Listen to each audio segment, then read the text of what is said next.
Rules of the Startup Game. The Startup Guide to Startups. Hello and welcome to Rules of the Startup Game. Last week we started up this series by telling you how and when to pick between a company and a partnership. This week we focus on the 3 P's of starting up: permissions, protection, amounting to lots of paperwork. On the show today, Akshay Chitre finds out what it takes to cook up a restaurant plan from veteran restaurateur Anjan Chatterjee.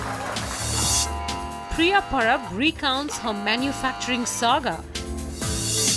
And Vishal Gondal tells Sahil Khan how to stay in the game.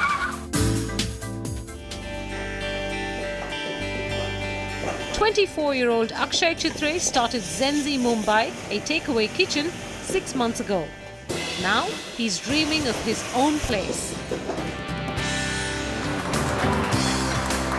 Anjan Chatterjee started his first restaurant, Only Fish, 21 years ago. Then came mainland China, Calcutta, and now the restaurant mogul runs 96 restaurants across 25 cities. Last year, his company, Specialty Restaurant, did a successful initial public offering or IPO. Anjan is about to talk Akshay through the legal complexities of running a restaurant business. But before that, he's drawn up a long list of licenses that Akshay will need. I'll read out this list of the licenses that you need. The basic licenses that you need. I knew that you were going to ask me this question, so I was very well prepared because I myself have forgotten. Because our team is doing it today. The Gumasta, you know what is Gumasta? Yeah, Shop and establishment. You've got it. You've also got the health license. Yeah. So that's another one. Then you need an NOC from a fire officer. Then you need FSSAI, that is Food Safety Act license. Then you have first grade license, grade 1. Obviously you'll operate a grade 1 restaurant. Yeah. Police license, the police license, very important. Police license, then you go into the excise license if you need liquor, optional. You know, if you need liquor, I'm sure that you will have, you're doing a fine dining restaurant, so you need one. That permit room license, which is not the same as excise license, to allow people to permit them to drink there. Then you have the PPL license, which is the public performance license. Then this whole process takes 2 to 3 months, depending on your luck. If you're unlucky, it can take 6 months. So this needs a lot of groundwork. The optional licenses, however, are in the form of others. Now, I'm sure that you need a signage, so you need a signage license. Then you need a lift. If you have a lift, you need a lift operating license because it's public area. Then you need a generator license. Then you need a Chamber of Commerce membership. Absolutely important. It's an optional thing, this one. The first 3 are important because if you have a generator backup and then you have a lift, agar ground floor pe hai to nahi chahiye, signage to chahiye. Then you have Chamber of Commerce, optional again. Then FIEO membership, which is also optional. Vat registration is not optional at all. You have to register at the VAT, which you have done that. Am I right? Yeah, it's or yours is all inclusive? No, it's all inclusive, but my VAT PIN is under process right now. Okay, fair enough. So you have to have the VAT registration, then you have the ST registration, sales tax, then weights and measures license, which is again compulsory because they can come and raid you anytime. It's always good to get this list. I'm going to hand it over to you. It may be handy for you. Yeah, sure. It's written down. For all these licenses, is there a single window opening I or? promise to you, हमारे दिल की बात बोल रहे हैं हम. As National Restaurant Association of India, we are actually negotiating with the government to come out with a single window clearance, which is a far cry and a dream. Every year you have to renew your licenses, and there are at least 19 authorities. Maybe some of them overlap like a municipal corporation, and more than that, sorry, I'm not disheartening you. You will have to cross the barriers and come here. Everybody does. We did it, and you can also do it. We know that franchising is the best form of business where you can expand much more faster than any other forms. Right. So what is the business model you have choose? And you see, there are in franchisee operation, as you know, in the whole business, there is COCO, FOCO, and FOFO. Is it confusing? Yes, of course. I knew that. So you can mentally make a note of this. COCO is company owned and company operated. Okay. So you own the restaurant, you own the store, and you operate it. COCO. For understanding. And then the other one is FOCO. Okay. which is franchisee owned, company operated. The franchisee owns the real estate. He pays the money for the decor. He pays the money for the equipment, and all the costs go to him. And the corporation or the brand, say your company is Zenzi, right? Yeah, Zenzi. So Zenzi comes in actually to operate that, and for operations they take up royalty. The They- management, the management remuneration. contract, yeah, that's right. So run the brand. So that's FOCO. Third is FOFO, which is franchisee owned and franchisee operated. In this case, you actually tell the franchisee that you give me a real estate, I will teach your people, sensitize some of them, and they are the ones on our behalf will work, but you pay them directly and you run the business. That's franchisee owned, franchisee operated. Okay. In this business, again, I'm saying our experience has been that we can't do FOFO because the business is not necessarily known to a humble franchisee third who's party. who's got the money strength. Sorry, it can't be operated by somebody who's got the strength of money. He doesn't understand the space, so why unnecessarily hassle him? So the best model which has worked for us is franchisee owned, company operated. Okay. But sometimes if it's a simpler operation, your operation is much simpler than ours. We are layered operations. So your operation could be taken by another franchisee. So I would say that initially you should have your own strengths, build the model, 1, 2, then you see that, okay, why do you need a franchisee? Because you need capital.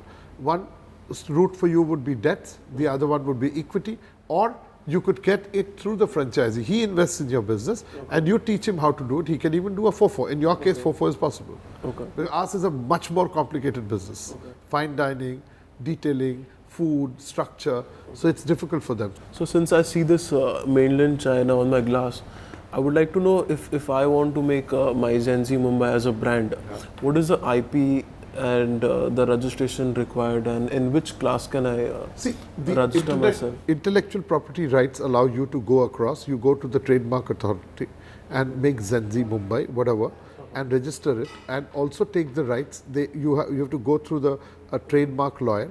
It'll take you, initially you have to do a search whether that name is available in that domain and in that particular category. Once you get that, you get into the second level, they register the application for registration, and then a few months or almost 6-8 months, they apply, they put it for, they allow everybody else to reject it, saying that I am owning the brand or I also have this kind of an operation.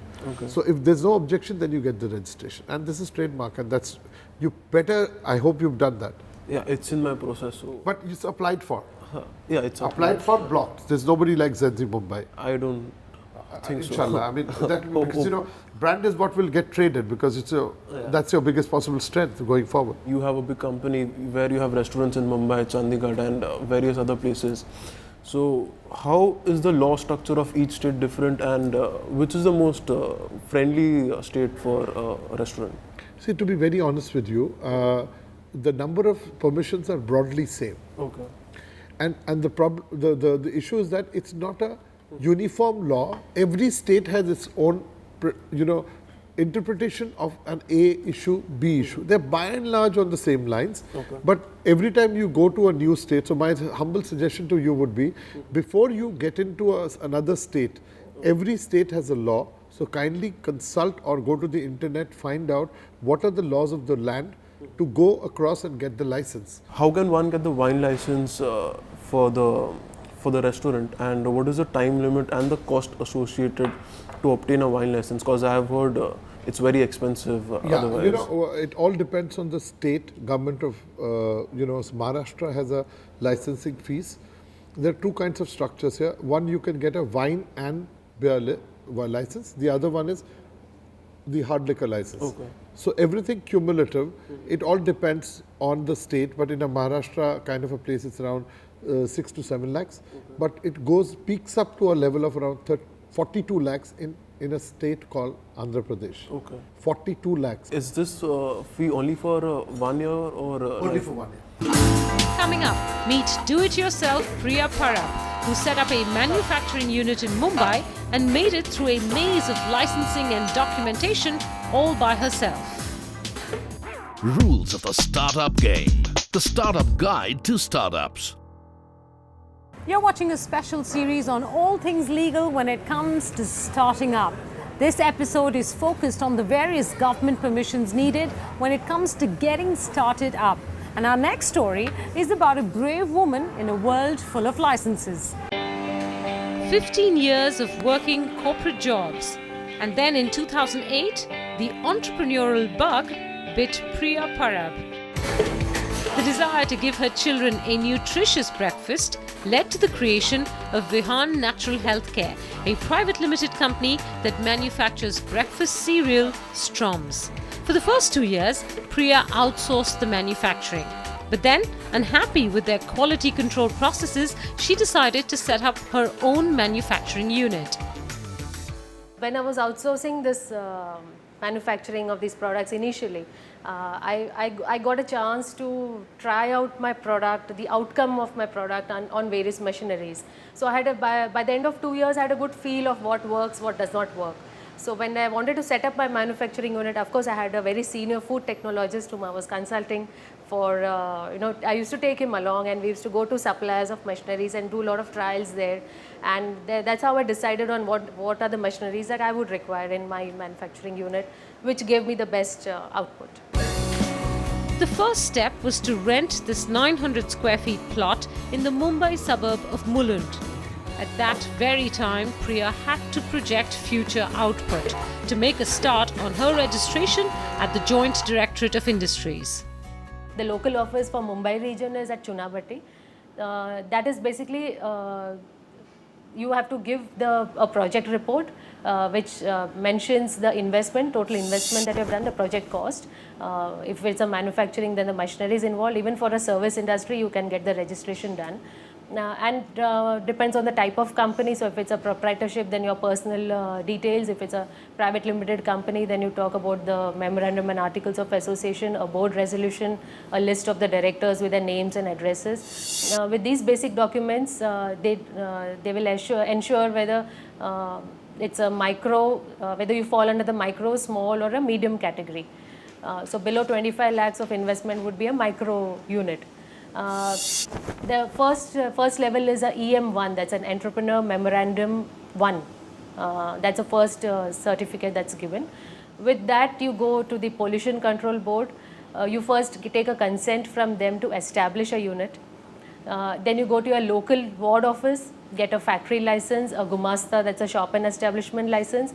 If it's a food, then there's also a medical officer involved, so you take his certificate of approval, and and then you, after all this, once you have got your machineries in and you have set it up, you have to go back to the Pollution Control Board, take a consent to operate. That's the second level. Then you go back to the Joint Directorate of Industries and get a EM2. So which is a final, you can say, nail in the coffin to just finish the entire process. Priya started the venture with her personal savings of 4 lakh rupees, then dipped into her provident fund money and finally liquidated all her remaining investments. In the last 5 years, she has invested close to 60 lakh rupees in the business, and only last year did she decide to apply for a bank loan. I went to different banks, though at a corporate level, the banks do advertise about SME funding, women entrepreneur funding, and but that's all on paper. In reality, on the ground, at the branch manager level, who actually takes a decision to give a loan or no, he is very risk averse. So he still has the traditional mindset wherein he will ask for a lot of collaterals. He'll see if you have a background and proper referrals and all. So all the banks that I went to, I had to just come back empty-handed. Somewhere at State Bank of India, there was some positive response. So I kept following up with them then. By the time, of course, they were asking for collaterals, but I took the SIDBI collateral-free scheme. It's a CGT SME. So SIDBI gives a collateral on our behalf to the bank. So that was one assurance for the bank to go ahead with the loan processing. 5 years of navigating the system. Now Priya has enough experience to offer advice to other startuppers. when you're alone and doing all this running around, you end up spending a lot of money from your pocket. I mean, 100 rupees here, 500 rupees there for the hamal, for the plumber, and so many things. You just don't realize how much money you have put in actually. My father used to keep telling, keep a petty cash book and keep writing down all these small things. But where's the time, for 50-100 rupees ka hisab and all that.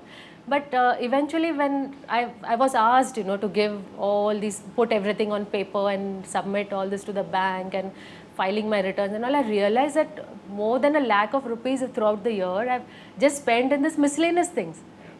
So it is very important to keep all your bills, all your finances very clean. And if you're a private limited company, even if you're a partnership or a proprietorship, file your returns and keep the accounts separate, your personal and your business accounts very separate and distinct.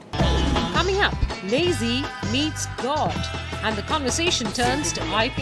Concept is fine. Rules of the startup game. The startup guide to startups.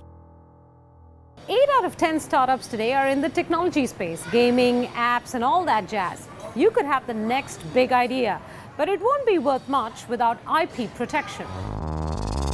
Sahil Khan, an IIT Bombay graduate, started Lazy 8 Games last year with friends Sunil and Nishant. With 2 independent games to their credit and Intel as its software partner, the group is currently working on Circuit Madness, an educational game for the government.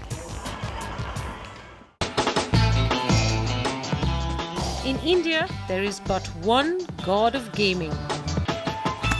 Vishal Gondal, the founder of India Games, a company he founded 14 years ago. And then 3 years ago, he sold it to Disney for $100 million. Looks like God is ready to give some gyan.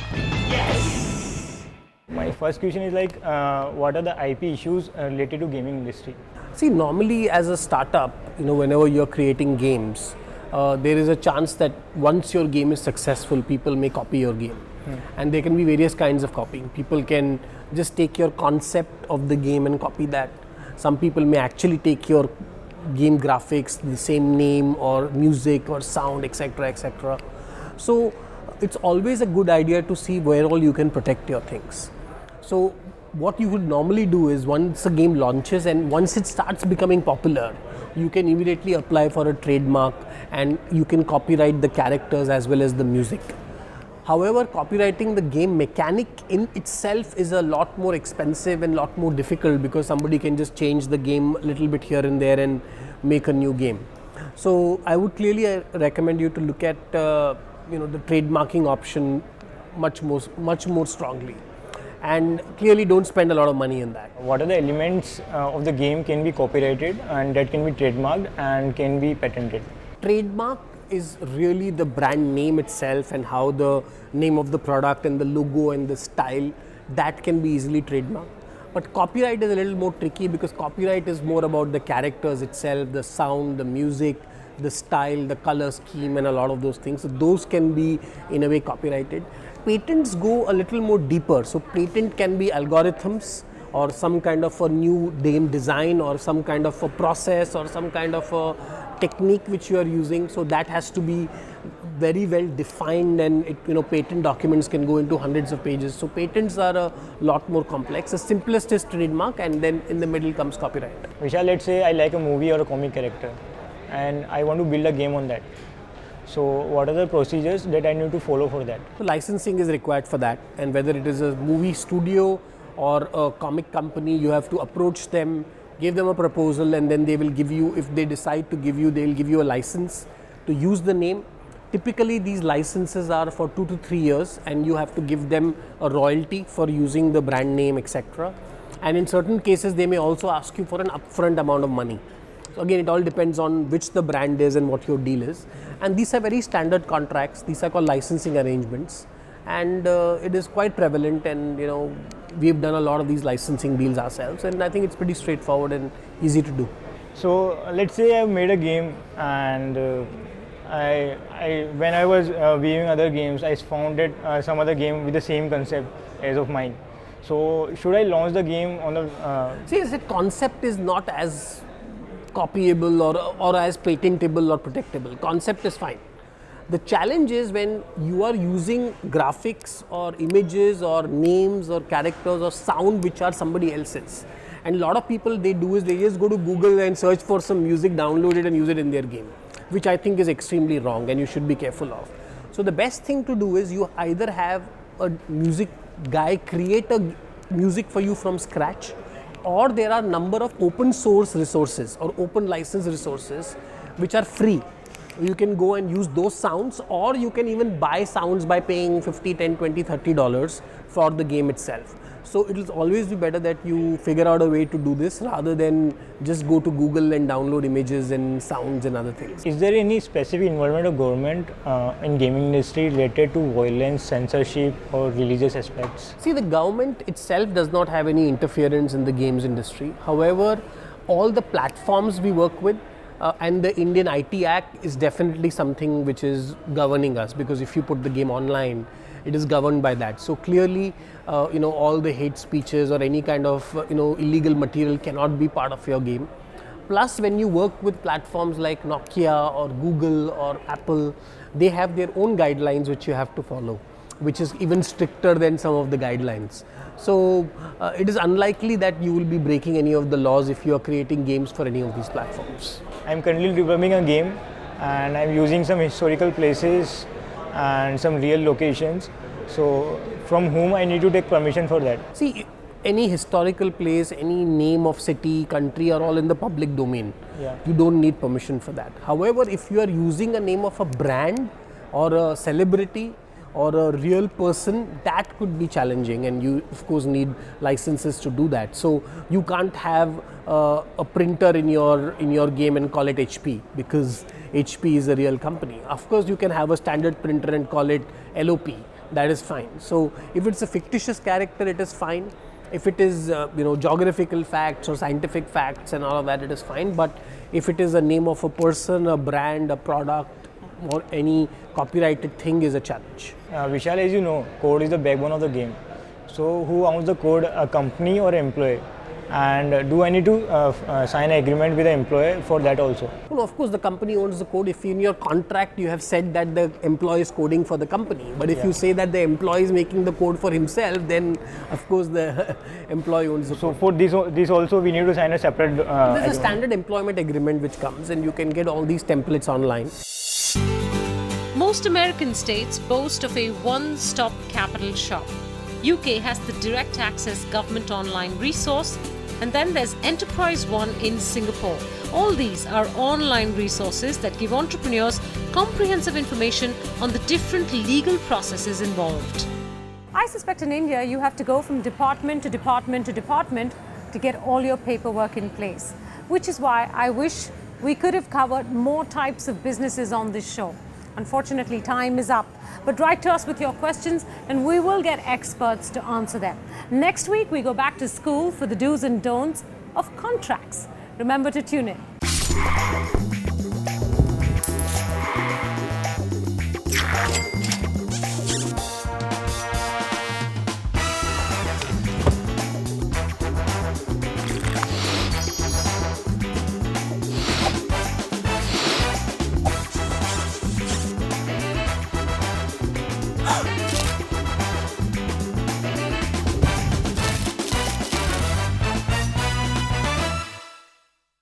Rules of the Startup Game. The Startup Guide to Startups.